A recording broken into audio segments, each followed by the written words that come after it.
Жалал Абад облусунун Ташкөмүр шаарынын тургундары атам Аскарды жана ага энелеримди 23 февраль майрамы менен куттуктаймын.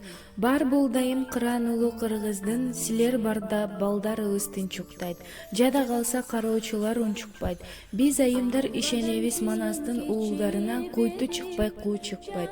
Силерди терең урматтап, алыскы Москва шаарынан кызыңар Гүлмира куттуктайт. Демесең сүрөнсөң тирегим, калтырбас аязга ызгарга таянар тоаскарым. Жанатам жанымда сиз барда, жапжарыга